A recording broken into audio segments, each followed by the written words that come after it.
This story was covered on October 15, 2023 in the heart of New York City. Nestled within a quiet alley off Fifth Avenue, there was a small, unassuming restaurant called Velvet Cask. Run by the enigmatic Margot Ravenwood, the place quickly gained a reputation for its delectable meals. Men flocked to the restaurant in droves, mesmerized by the food, and perhaps, unknowingly, by Margot herself. Among the regulars was Detective Michael Hayes, a local cop who had been visiting Velvet Cask for months.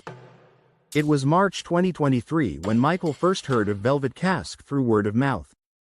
As a detective, he was no stranger to late nights and poor eating habits, so the promise of an intimate, gourmet experience piqued his interest.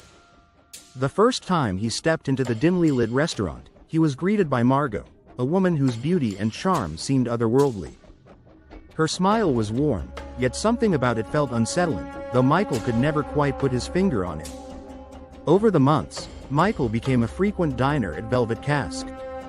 He couldn't explain it, but the meals left him feeling euphoric, almost addicted.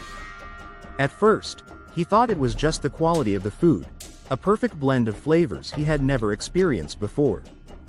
But as time went on, Michael noticed something odd. The men who regularly dined there began to change.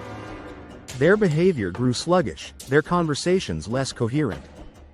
Their eyes seemed to glaze over, locked in a state of dazed contentment whenever they were in Margot's presence. But what Michael didn't know was that Margot's secret ingredient was far from ordinary. Hidden beneath the veil of fine dining, she used ingredients born from dark, forbidden rituals and diabolical substances. In her secluded kitchen, she concocted dishes using vile, grotesque ingredients, each imbued with an insidious magic designed to trap and enslave the minds of those who consumed them. Some of these ingredients were mortem root, a twisted, blackened root harvested from cursed graves. Its juices induced euphoria but slowly drained the consumer's free will. Found only in soil where evil men were buried, the root bound the souls of the dead to whoever ingested it. Baleworm essence. Extracted from parasitic creatures that feasted on the flesh of the damned, baleworms lived in the nether realms.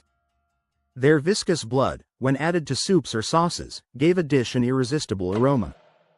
Once consumed, the worms burrowed into the brain, suppressing memories and creating a mindless obsession with Margot's meals. Blight fruit. A shriveled, dark red fruit that grew only in cursed forests, the blight fruit was said to be nourished by the blood of sacrificial victims. It had a sweet yet poisonous flavor that left the tongue numb. It made men crave more, even as it eroded their sanity, making them pliable and suggestible. Sin marrow oil. This oil was extracted from the bones of sinners who had died in agony. By rendering the marrow and distilling it, Margot created a thick, tar-like substance that added richness to her dishes. It coated the eater's soul, clouding their judgment and twisting their desires into pure addiction. Doomvine nectar. This honey-like nectar was harvested from a rare, cursed vine that grew only in ancient battlefields where hatred lingered.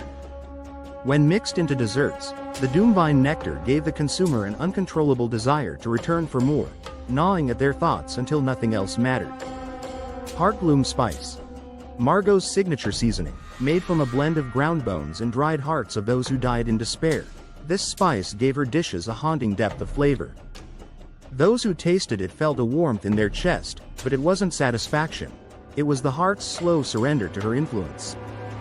These ingredients weren't just used for flavor, they were powerful tools Margot employed to manipulate her patrons. The dishes, though delicious on the surface, were laced with these sinister components, each one carefully chosen to enslave the minds and souls of the men who dined at Velvet Cask.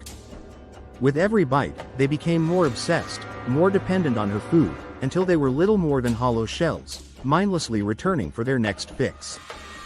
By August 2023, Michael began noticing the disturbing changes in himself and the other patrons. The haze of euphoria, the endless craving to return to Velvet Cask, even though something deep inside him screamed to stop. That's when he realized he had to investigate. On October 15, 2023, Michael's curiosity got the best of him. He returned to the restaurant, determined to find answers. The night was unusually quiet as he entered Velvet Cask around 8 p.m. The familiar scent of exotic spices hung heavy in the air, but this time, Knowing the truth about what lay beneath the meals, Michael felt a wave of nausea.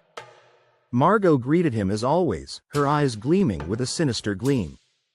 She knew he was beginning to unravel her secret. He ordered his usual meal but didn't touch it. As he sat there, he observed the other men in the restaurant, noticing how their faces had grown pale, their eyes vacant. They were little more than puppets now, completely under Margot's spell. By October 21, 2023, Michael had had enough. He stayed after closing time, under the guise of being a loyal patron, and Margot invited him to her private office. As he entered, the thick, sickly sweet smell of decaying herbs and something fouler filled the air.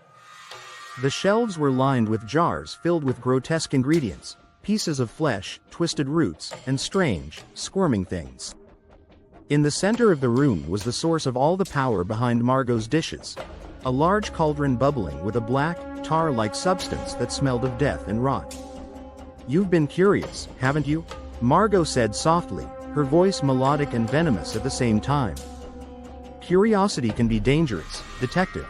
Before Michael could react, Margot reached for him, her hand like ice against his skin. He felt a wave of dizziness wash over him, his vision blurring as her magic began to take hold. But Michael wasn't just another victim, he had come prepared. From his pocket, he pulled out a small vial of holy water, something he had obtained during his investigation. With all his strength, he smashed it against Margot's chest. The water burned her flesh, and she let out an inhuman screech as her beautiful facade melted away, revealing a grotesque, skeletal form beneath.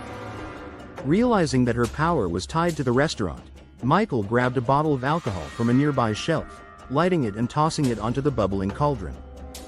The room exploded into flames, and Margot's screams echoed through the air as the restaurant burned to the ground, taking her twisted magic with it. Michael barely escaped, watching from the street as Velvet Cask was reduced to ashes. The men under Margot's spell slowly began to recover, though many would never be the same. But as he walked away, the faintest whisper trailed through the night. "I'll be back. I always come back." And deep beneath the rubble, something dark stirred, waiting for the chance to rise again. Epilogue. 2 months later, in a distant city, a new restaurant opened. It was called Crimson Feast. And once again, men began to disappear. This is just the first part, and the other part would be in the next episode.